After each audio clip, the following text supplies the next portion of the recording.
안녕하세요, 젤리입니다. 지난번에 송길령 작가님의 호명사회를 리뷰하면서 솔직히 책 기조가 저랑은 안 맞는다고 말씀드렸었죠. 이번에 후속작인 시대예보, 경영 문명의 탄생을 또 읽어봤습니다. 결론부터 말씀드리면 특유의 기조 때문에 책 자체는 여전히 불호에 가깝지만 이번 책에서는 신미성이나 창의적인 요소들에 대한 이야기가 많이 나와서 영감을 받은 부분이 꽤 많습니다. 오늘은 이 책에서 제가 꽂힌 10가지 인사이트를 통해 AI 시대에 우리가 어떻게 창의적인 자산을 쌓고 새로운 기회를 만들 수 있을지 함께 고민해보려고 합니다. 특히 재능 있는 사람들이 다양한 필드에서 영향력을 확장하는 방식에 주목했어요. 첫 번째는 한 명의 전문가가 산업과 분야를 넘어 참여 기회가 확대된다는 내용입니다. 쉬운 예시를 들어볼게요. 제가 개인적으로 미니진 SD님의 특유의 미감과 세계관을 너무 좋아하는데요. 물론 현실적인 호불호는 있겠지만 그분이 엔터테인먼트뿐만 아니라 요식업, 뷰티 등 다양한 영역으로 자신의 색깔과 재능을 확장한다면 얼마나 흥미로울까요? 꼭 그 인물로 특정하지 않더라도 어떤 영역에서 최고를 찍은 인물이 다양한 필드를 넘나들며 색깔을 보여주는 것, 저는 이게 너무 재밌는 요소라고 생각합니다. 제가 응원하는 재능 많은 분들이 영역을 가리지 않고 재능을 펼치고 영감을 줬으면 좋겠어요. 반대로 저도 본업에만 얽매이지 않고 제 색깔과 재능을 다채롭게 펼쳐봐야겠다는 생각을 했습니다. 어떻게 할지 하우투를 더 고민해볼 지점이에요. 다음은 협업에 대한 이야기입니다. 과거 산업혁명 시대의 분업화를 넘어 이제는 물리적 협업이 아닌 생각의 네트워크로 확장되었다는 거죠. 브랜드 콜라보나 콘텐츠 합방만 봐도 이 업계 전문가와 저 업계 전문가가 이 지점에서 만난다고 싶은 흥미로운 조합이 너무 많아요. 저도 이런 재미있는 협업을 해보고 싶다는 생각을 해봤습니다.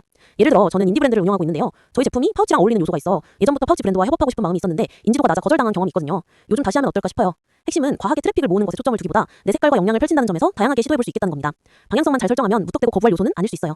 저는 각자가 세계관을 만들어가고 창의적인 영감을 펼쳐가는 걸 정말 좋아하는데요. 책에 소개된 게임 세계에서 음악과 디자인에 관심을 갖고 가상 경제 시스템의 네이티브 참여자로 자라난 10대 이야기가 인상적이었어요. 이들은 자신이 만든 음악을 유튜브에 올려 전 세계 구독자와 교류하고 스포티파이에 정식 음원을 업로드해 글로벌 팬을 얻습니다. 이들은 테크니컬한 역량과 아티스트 특유의 색깔을 동시에 가지고 있어요. 결국 특유의 미감이나 아티스트적인 면모에 시스템이나 테크니컬한 요소가 합쳐지면 엄청난 경쟁력이 될 거예요. 재능 많은 사람들이 더 많이 배우고 더 많이 만들어냈으면 좋겠어요. 제가 다 리뷰할게요. 그리고 이 창작의 흐름은 AI가 더욱 가속화하고 있습니다. 책에서는 AI가 상상력만 있으면 누구나 마스터피스를 만들 수 있게 해주는 창작의 새로운 도구가 되고 있다고 말합니다. 인간은 아름다운 것을 창조하고 싶고 자신을 표현하고 싶고 남들에게 자랑하고 싶어 하죠. 여기서 드는 생각은 두 가지예요. 그럼 나는 아름다운 것을 만드는 데 집중할 것인가? 아니면 만들 수 있게 알려주는 데 집중할 것인가? 저는 이 두 접점에서 모두 기회가 있을 거라고 봐요. 개인적인 재능은 후자, 즉 알려주는 것에 가깝지만 전자, 만들어주는 것에 대한 수요가 압도적으로 크기 때문에 타겟층을 달리해서 두 시장 모두 챙겨갈 생각입니다. 다음은 감각에 대한 이야기입니다. 책은 출신 국가보다 감도 높은 사람들이 함께하는 것이 중요해지며 눈에 보이는 미적 요소의 스토리와 역사, 문화적 배경이 중요해진다고 말합니다. 이 내용은 좋았는데 작가는 세상이 다 예뻐지면 예쁜 건 경쟁력이 아니라고 말했는데 저는 그렇게 생각하지는 않아요. 결론적으로 문화 자본이 중요합니다. 좋은 것들을 많이 보고 그걸 잘 해석할 수 있는 역량, 즉 감각과 결을 갖추고 꾸준히 쌓아갈 수 있도록 노력해야 합니다.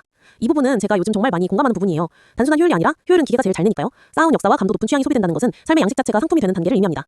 저는 저를 막 드러내서 세일즈하고 싶지는 않지만 저의 궤적을 성실함과 취향으로 드러내고 싶은 마음은 있습니다. 저의 감성과 패력, 취향과 역사를 잘 풀어내는 것이 곧 PR의 기회가 되고 더 성실하고 잘하는 분들과 이어질 수 있는 연결고리가 될 거라 믿습니다.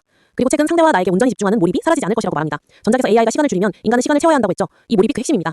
자기 돌봄, 마음챙김 같은 시도는 자신의 삶을 충실히 살아가려는 사람들의 마음을 반영해요. 결국 사람들의 마음을 헤아려주고 마음을 열어줄 수 있게 돕거나 아니면 스스로를 직접 챙길 수 있게 가이드해주는 시장에서 모두 기회가 있을 겁니다. 마지막으로 이동의 욕구는 인간의 기본적 욕망이라는 내용입니다. 사람들은 이동하며 복합적인 경험을 얻고 이 경험은 다시 새로운 창조의 원동력이 됩니다. 복합적 경험과 사고로 무장한 새로운 개개인이 선호되는 세상으로 변화하는 거죠.